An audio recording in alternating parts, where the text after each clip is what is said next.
L'Évangile nous l'annonce, à celui qui a soif, je donnerai de l'eau. Celui qui est chargé, je le soulagerai de son fardeau. À celui qui est inquiet, je donnerai le repos. Il nous appartient de déposer notre charge, de la laisser à l'entrée de notre salle pour être présent à ce temps de culte, pour être là, disponible, attentif, accueillant. Déposons maintenant notre souci. Le seul risque que nous prenons, c'est de ne plus le retrouver en repartant. Je vous invite à la prière. Seigneur notre Dieu, nous arrivons à l'entrée de ce culte avec tout le poids de notre semaine, de notre année scolaire, nos fatigues, nos soucis, nos craintes, nos lassitudes. Nous te remettons tout. Prends tout, Seigneur. Allège-nous, apaise-nous, désaltère-nous. Amen. Je vous invite à vous lever pour chanter sur nos livrets ou dans nos recueils au 206, les strophes 1 et 3.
Et nous continuons dans la louange.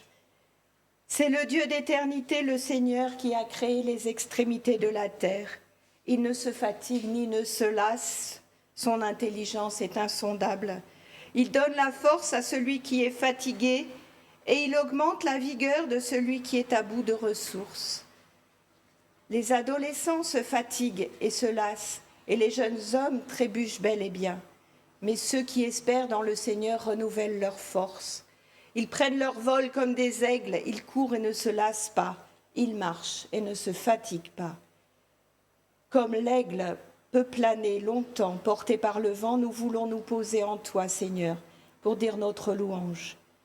Par la nature que tu nous confies, création de notre temps, par les montagnes et les gouffres, les sources et les océans, par les arbres centenaires et par les fleurs des champs, par le soleil et la lune, les étoiles au firmament, par ces signes de ta présence dont nous suivons la trace, tu renouvelles notre espérance. Nous te rendons grâce. Amen. Je vous invite à chanter au 242.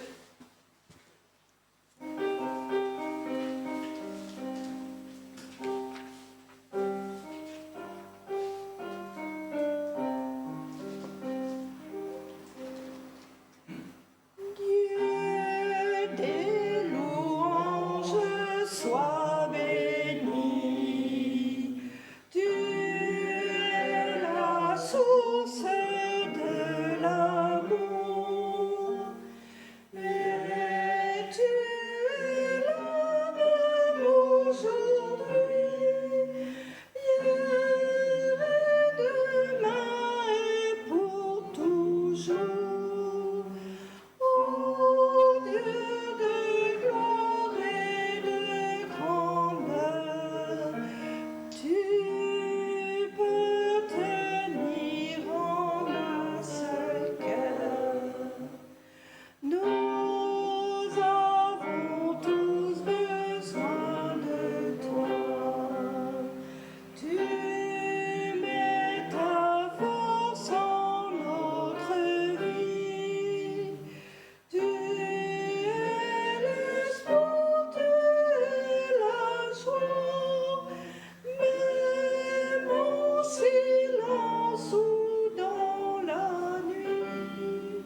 vous asseoir.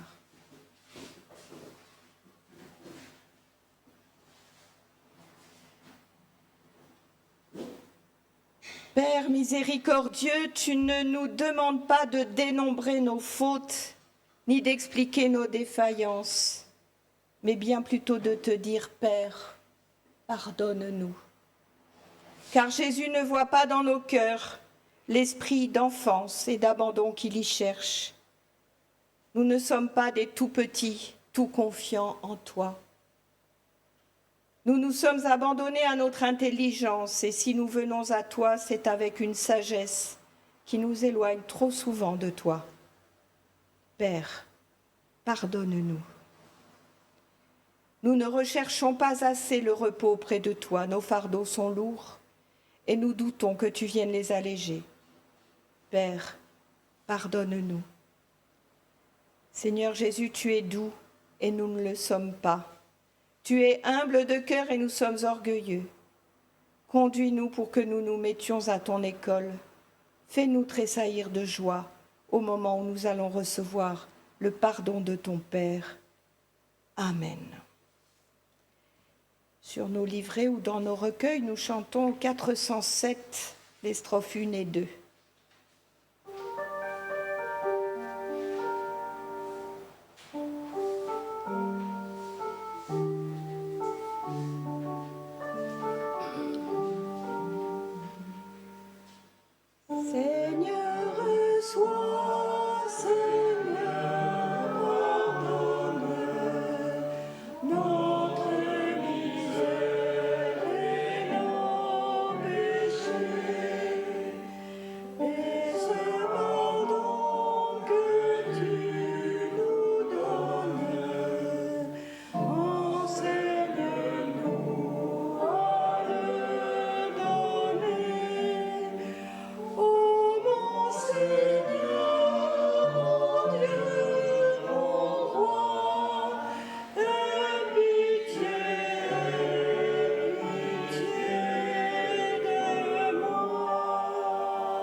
Notre Dieu est un Dieu d'amour et de pardon. Cette grâce qu'il nous promet, il nous la renouvelle aujourd'hui pour manifester notre désir d'accueillir cette grâce, pour la recevoir et pour en vivre. Je vous invite à vous lever.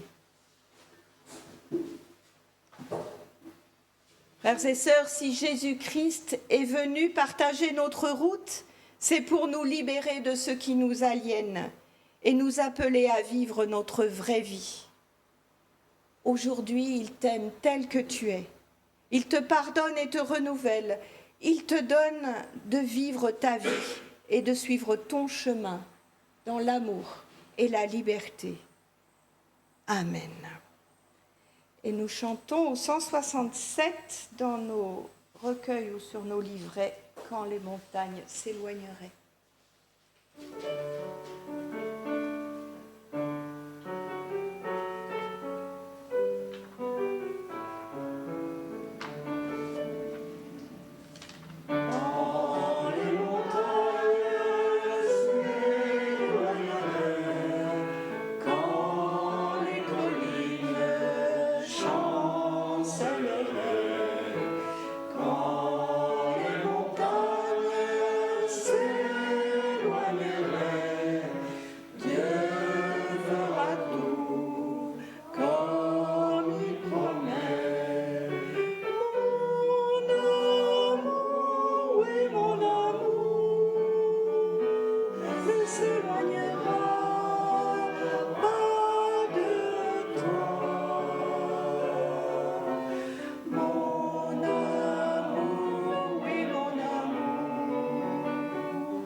Pardonnés et libérés, écoutons maintenant comment Dieu veut être servi et ce qu'il nous donne la force de faire.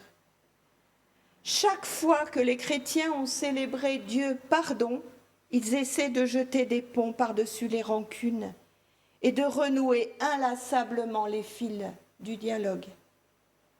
Chaque fois que les chrétiens ont célébré Dieu lumière, ils essaient de faire grandir la vérité, de lutter contre tout ce qui obscurcit les consciences et de répandre la beauté sur la terre.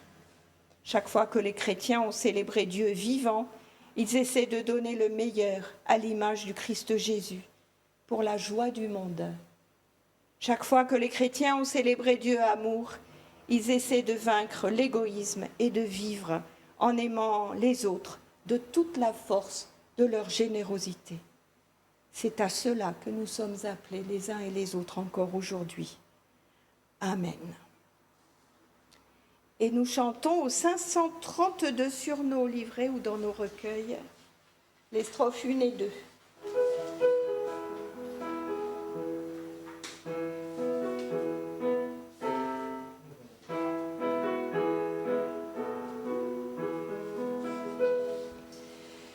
Tu nous appelles à t'aimer en aimant le monde où tu nous envoies.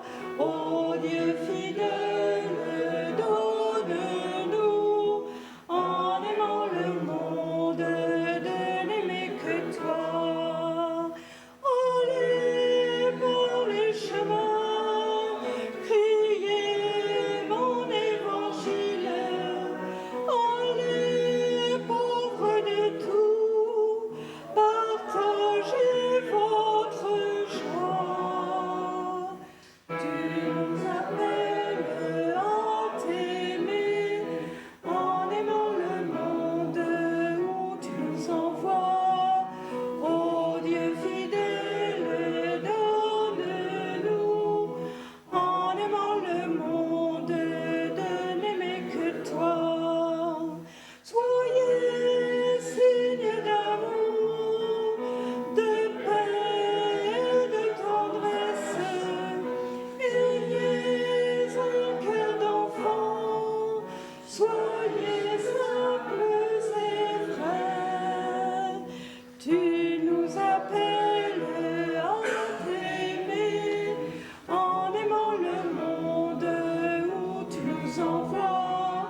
Ô Dieu fidèle, donne-nous en aimant le monde de n'aimer que toi. Je vous invite à vous asseoir.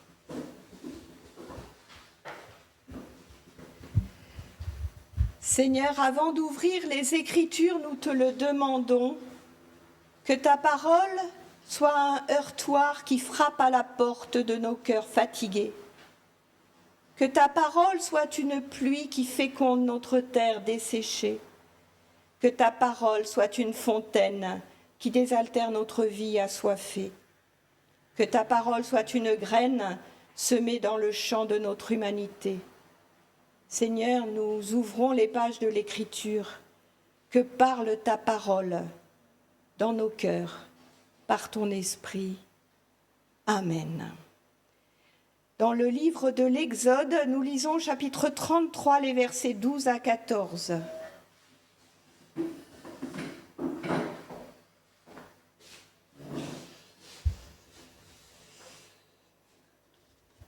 Moïse dit au Seigneur, « Regarde, tu me dis, fais monter ce peuple. Pourtant, tu ne m'as pas fait savoir qui tu enverras avec moi. Cependant, tu as dit, je t'ai distingué par ton nom et tu as trouvé grâce à mes yeux. Maintenant, je t'en prie, si j'ai trouvé grâce à tes yeux, fais-moi connaître tes voies. Alors, je te connaîtrai et je trouverai ainsi grâce à tes yeux. Regarde, cette nation est ton peuple. » Il répondit, « J'irai moi-même avec toi et je t'accorderai le repos. »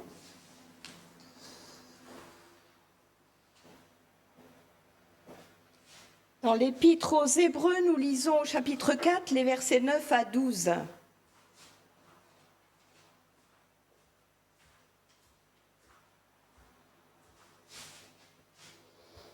Il reste donc un repos de sabbat pour le peuple de Dieu, car celui qui est entré dans son repos se repose aussi de ses œuvres, comme Dieu des siennes. Empressons-nous donc d'entrer dans ce repos-là, pour que personne ne tombe de la même manière en refusant d'obéir. Et enfin, dans l'évangile de Marc, nous lisons au chapitre 6, les versets 30 à 32.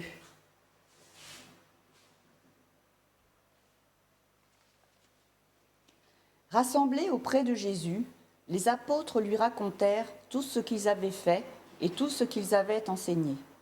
Il leur dit : « Venez à l'écart, dans un lieu désert, et reposez-vous un peu. » Car beaucoup venaient et repartaient, et ils n'avaient pas même le temps de manger. Ils partirent donc dans le bateau pour aller à l'écart dans un lieu désert.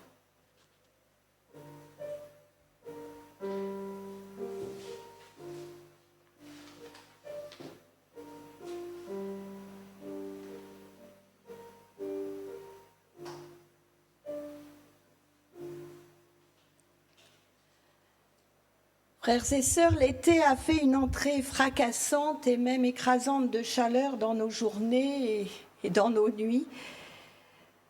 Nos jeunes ont terminé leur année avec tous et toutes des résultats qui leur permettent d'accéder à la classe supérieure, avec pour certains des inquiétudes sur les choix à faire pour cette année à venir ou au cours de cette année, pour la suite. Les étudiantes ont validé leur année et nous, adultes, avons rempli le mieux possible les missions qui étaient les nôtres au long des mois passés. Encore s'il est difficile de passer à côté de la période des vacances, les ferries se succèdent sans discontinuer, déversant des hordes de touristes avides de découvrir l'île de beauté ou de Corse du continent heureux de retrouver leur terre et leur famille.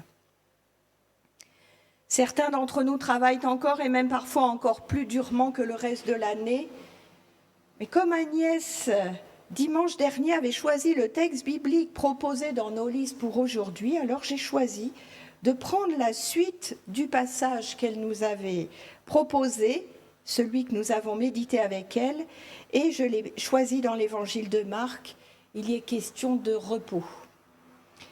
En effet, Jésus voit ses disciples s'agiter, aller, venir, sans prendre le temps de pause, pressés par une foule exigeante qui ne leur laisse pas ce repos nécessaire. Il les écoute faire le compte-rendu exhaustif de tout ce qu'ils ont accompli en réponse à la mission qu'il leur avait donnée d'aller deux par deux dans les villages pour annoncer la bonne nouvelle. Il prend connaissance des expériences vécues, des enseignements partagés. Et Jésus prend en compte que tout ce que cela a pu représenter de fatigue, de difficulté peut-être, ont-ils bien secoué la poussière de leurs sandales quand les rencontres se sont mal passées? Ont-ils laissé cela derrière eux sans s'en encombrer? Il les appelle donc à faire un break, à se mettre à l'écart. Notre Bible présente à de nombreuses reprises cette alternance de temps d'action et de repos. Dieu lui-même prend ce temps-là dans le premier récit de création, mettant en place le modèle du repos sabbatique hebdomadaire. « J'irai moi-même avec toi et je t'accorderai le repos », dit encore Dieu à Moïse, un peu dépassé peut-être par la situation et les rébellions du peuple qu'il est censé diriger. Nous sommes là juste après l'épisode du veau d'or. Le repos, et même le repos accordé par Dieu, est donc une constante, une exigence, un commandement même dans la vie de celles et ceux qu'il envoie en mission auprès de l'humanité. La mission est, nous semble-t-il, à juste titre, démesurée. Allez de toutes les nations, faites des disciples, il y a de quoi faire. Et le repos est difficile à faire entrer dans nos vies remplies à bloc de relations, de rencontres, d'activités, de travail. Mais comme Dieu dit à Moïse qu'il sera avec lui et lui accordera le repos, Jésus aussi cherche à mettre ses disciples sursollicités à l'écart. Ils prennent un bateau pour se rendre dans un lieu désert. Alors cela ne réussira pas, hélas, la foule les y aura précédés, le lieu ne sera plus désert. Mais la préoccupation de Dieu comme celle de Jésus n'en reste pas moins celle-là, un temps de repos. Alors quelles en sont les caractéristiques? Il semble que ce repos-là, repos sabbatique, repos de Moïse, repos des disciples, recouvre à chaque fois un même élément, la présence attentionnée de Dieu, du Christ. Ce repos est empli de cette présence. La période estivale, avec ce parfum de vacances qui flotte, porté par celles et ceux qui prennent effectivement des congés, pourrait nous conduire à méditer sur ce qu'est pour nous le véritable repos. Il est certain que nous avons d'abord besoin de repos physique, mais la pause spirituelle nous est aussi nécessaire. Elle nous est nécessaire, mais elle est d'abord un commandement de Dieu, un commandement qui est tout à la fois une promesse. Car le repos demandé par Dieu est repos avec Dieu. Il est ainsi un gage de liberté, ce repos, un signe d'amour. Le repos de Dieu est celui qui pose des limites choisies, acceptées à tout sentiment de toute puissance qui pourrait nous donner à croire que nous pouvons vivre par nous-mêmes, sur nos propres forces et sans Dieu. Et paradoxalement, nous démontrons notre force et notre liberté en acceptant d'entrer dans ce repos-là qui nous offre la liberté d'être nous-mêmes devant Dieu et auprès de lui. Venez à moi, vous tous qui êtes fatigués et chargés, je vous donnerai du repos, dit ailleurs Jésus. Une version anglaise un peu amplifiée ajoute « Je déchargerai, soulagerai et rafraîchirai vos âmes ». N'est-ce pas un beau programme? C'est ce que nous avons essayé de faire le week-end dernier avec Agnès dans le cadre du conseil presbytéral au couvent Saint-Joseph. Dans le monde agité qui est le nôtre, dans les vies bousculées que nous vivons, notre esprit prend trop souvent les manettes et nous voilà inquiets en imaginant que tout repose sur nos propres épaules, nos frêles épaules. Quand tout cela nous dépasse, voilà précisément le moment du repos nécessaire, le moment de nous tourner vers Dieu, d'accepter son invitation prévenante. Avec nos jeunes, quand nous étions ensemble ces 2 jours, nous avons à la fois agi en allant participer à une étude menée par l'association Mare Vivo pour comptabiliser pour eux la présence de plastique qui arrive sur nos plages. Nous étions à la plage de la Roya. Nous avons ainsi apporté notre petite pierre à une recherche menée sur bien plus de temps que celui que nous y avons accordé. Ils refont ça au même endroit 4 fois dans l'année pour vérifier s'il y a des différences entre les saisons. Mais nous avons aussi cherché à prendre du repos, de la détente physique, du repos spirituel, dans la découverte de textes bibliques, dans la prière aussi.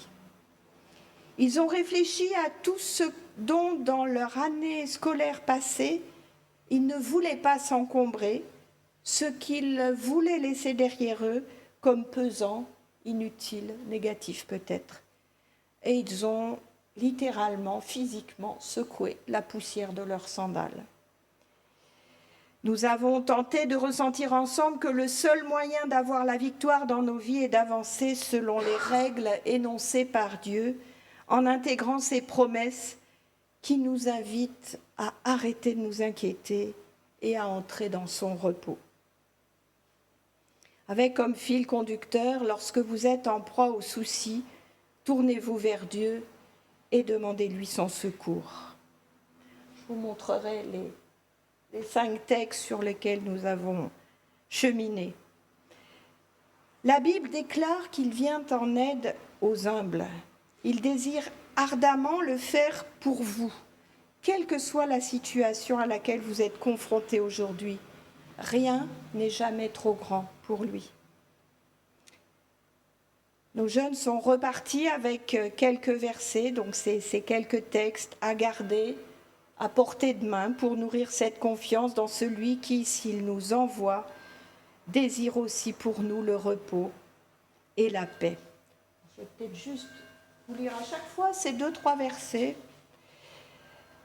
On a commencé donc par le repos avec le psaume 23, les 3 premiers versets du psaume 23. Le Seigneur est mon berger, je ne manque de rien.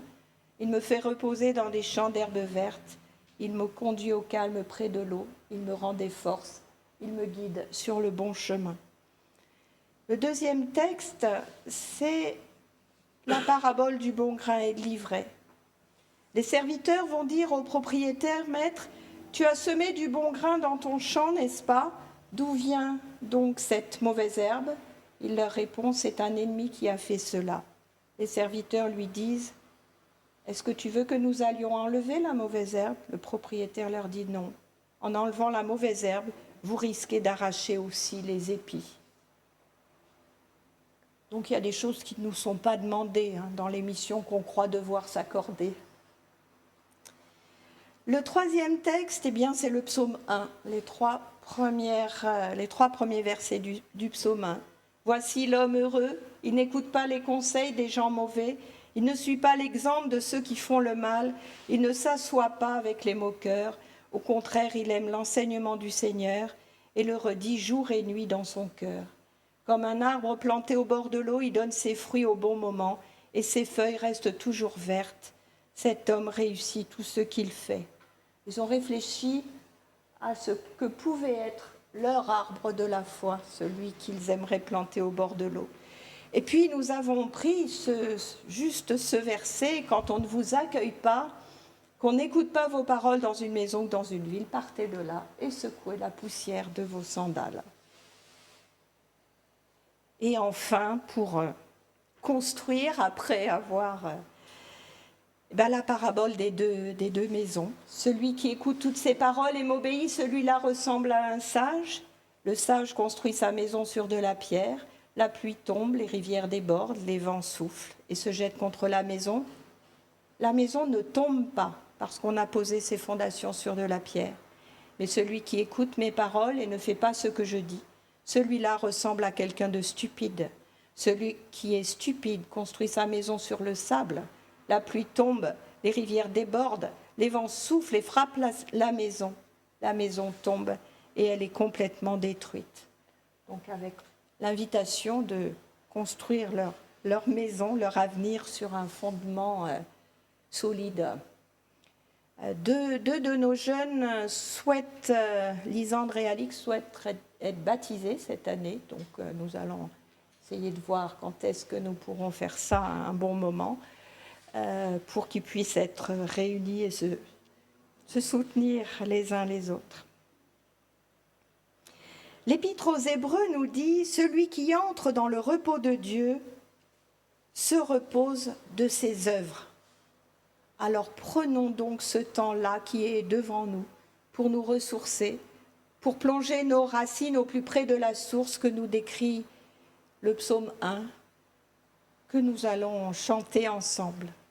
Et dans ce repos, nous serons accompagnés de celui qui veut pour nous la vie. Amen. Et donc, nous allons chanter le psaume 1, les 2 premières strophes. Je vous invite à vous lever.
Nourris par la parole, nous pouvons confesser notre foi.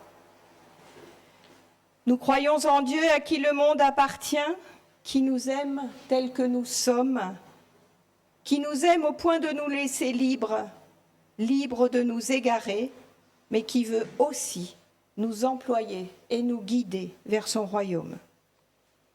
Nous croyons en Jésus-Christ, Fils de Dieu et homme véritable, qui nous fait connaître l'amour du Père. Il est mort sur une croix pour les autres et pour nous. Sa résurrection nous donne la certitude que l'amour est plus fort que la mort.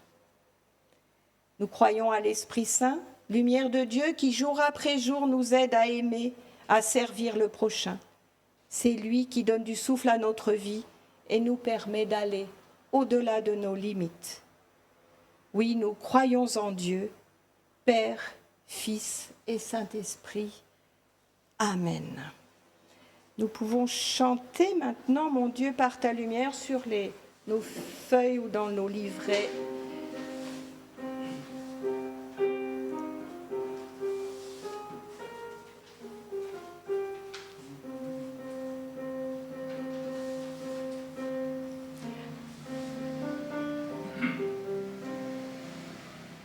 Mon Dieu, porte la lumière, tu viens déchirer ma nuit. Mon Dieu, porte la lumière, tu viens éclairer ma vie. Mon Dieu, porte la lumière, tu me rends la liberté. Ma vie s'ouvre sur un chemin de clarté. Jésus, par ta parole, tu viens transformer ma vie. Jésus, par ta parole, tu viens mettre en moi ta vie.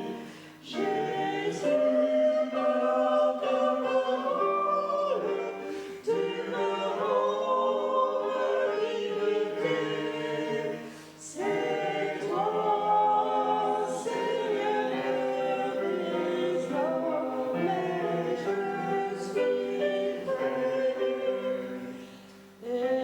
Esprit, par ta puissance, tu viens pour me fortifier. Esprit, par ta puissance, tu m'appelles à partager. Esprit, par ta puissance, tu viens pour nous rassembler. Du Christ, tu nous fais témoins et messagers. Je vous invite à vous asseoir.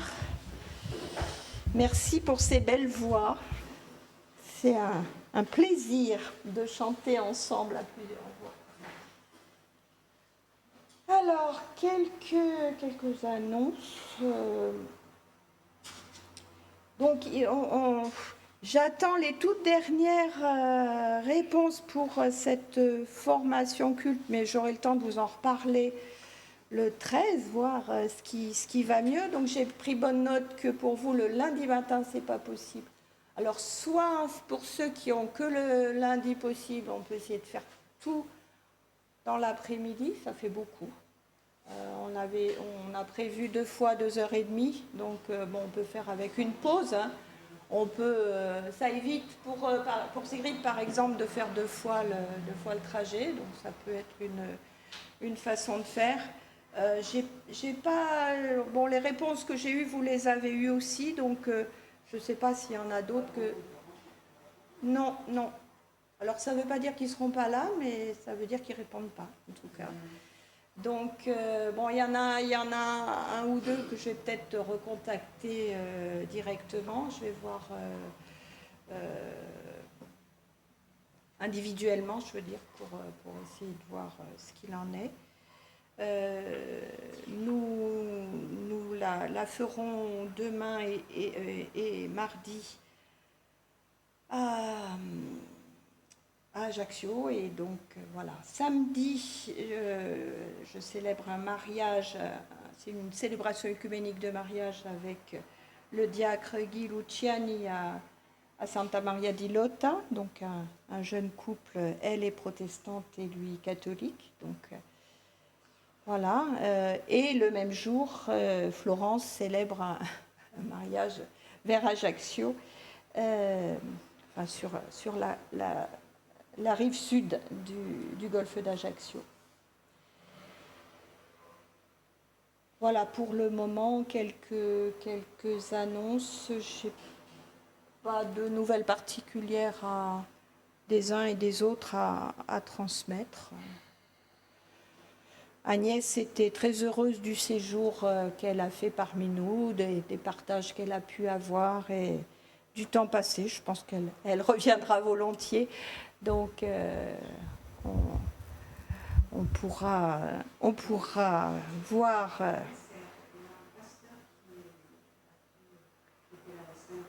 Qui a animé la retraite du conseil presbytéral et qui a célébré le culte, et nous étions au couvent Saint-Joseph, là, à Santo Petro di Tenda. Voilà, effectivement un joli moment. Je crois que c'est bien pouvoir se poser de temps en temps comme ça.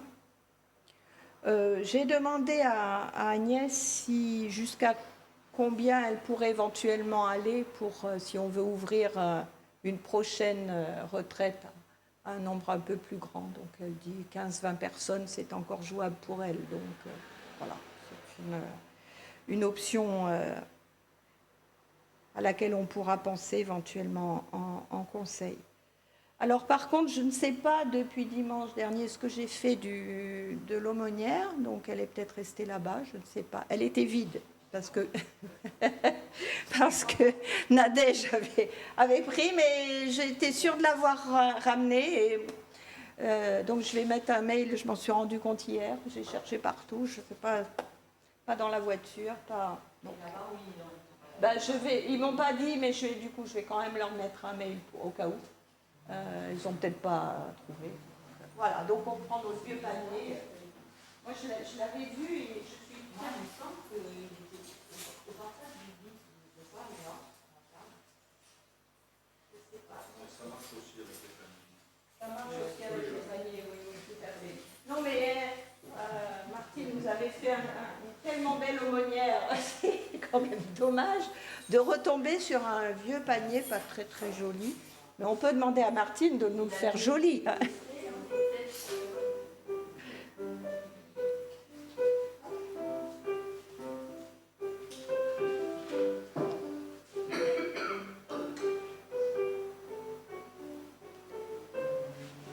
Merci, Cécile. Seigneur, nous te remettons notre offrande. Donne-nous la sagesse et l'audace de lui faire porter les fruits que tu en attends. Oriente nos décisions, nos réflexions dans le sens que tu veux que nous prenions. Et nous nous tournons vers toi pour te remettre ce monde dans lequel nous vivons. Notre Père, toi que nous pouvons nommer ainsi à cause ou grâce à ton Fils Jésus, nous te prions pour celles et ceux qui défaillent et qui désespèrent, tant leurs fardeaux sont accablants et leurs craintes justifiées. Seigneur, tu es notre secours. Voici les pays dont les médias ont prononcé les noms ces jours derniers, et pas que ces jours derniers, Israël, Gaza, l'Iran, l'Ukraine, la Russie, là où règne la guerre, sans oublier tout ce qui reste à accomplir sur tous les continents, dans ces pays dont on oublie de parler, tout ce qui nous reste à faire pour que justice et paix règnent. Seigneur, secours-les. Tu es notre secours. Nous te prions pour les enfants, pour les nôtres, afin qu'ils vivent dans la présence et la proximité de Jésus, en comptant sur lui pour avancer avec confiance et courage dans leur vie. Nous te prions pour tous les enfants du monde victimes de la pauvreté, de la maladie, de la violence, des conflits entre adultes. Seigneur, secours-les. Tu es notre secours. Nous te prions pour les femmes, les hommes, les jeunes qui dans notre pays et ailleurs cherchent du travail sans en trouver. Nous en connaissons certains et nous voulons, dans le secret de nos cœurs, te nommer les chômeurs que nous connaissons, ainsi que les malades, ceux et celles qui sont dans le deuil. Allège les fardeaux des uns et des autres. Nous te les remettons.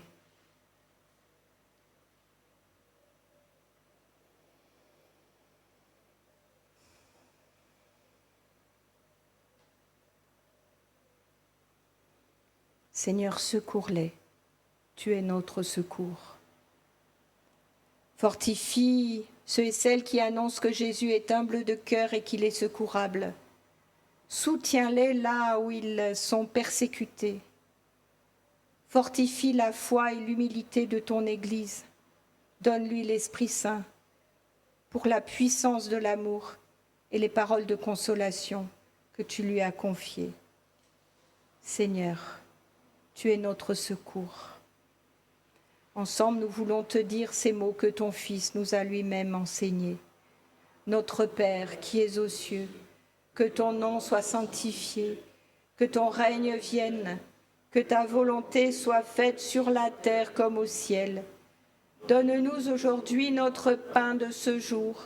Pardonne-nous nos offenses, comme nous pardonnons aussi à ceux qui nous ont offensés. Et ne nous laisse pas entrer en tentation, mais délivre-nous du mal. Car c'est à toi qu'appartiennent le règne, la puissance et la gloire pour les siècles des siècles. Amen. Frères et sœurs, avant de nous séparer, nous allons encore recevoir une dernière parole d'exhortation ainsi que la bénédiction de la part de notre Seigneur. Je vous invite à vous lever. Dieu est le même hier, aujourd'hui et demain. Partez avec cette confiance. Il est à vos côtés. Il ouvre votre regard. Il libère votre marche. Il guérit votre passé. Il réveille votre écoute. Il ressuscite votre foi. Il vous donne le repos. Que le Dieu qui sème largement sa parole et ses bénédictions vous arrose de toute grâce et de toute paix. Amen. Et nous chantons notre dernier chant, Toi, lève-toi, au 545.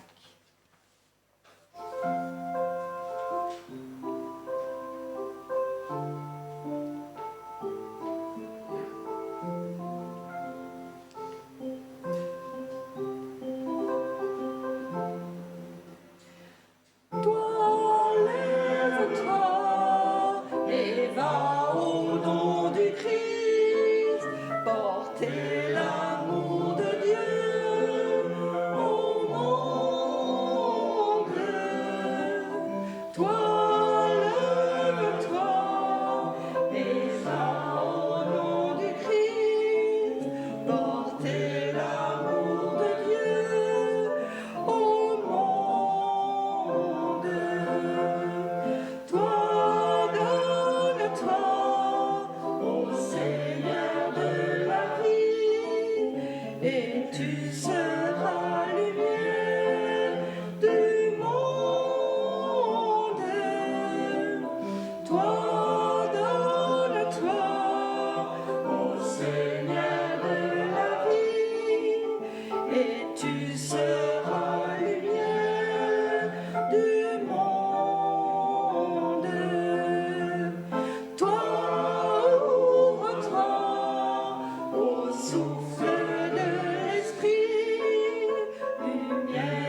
Toi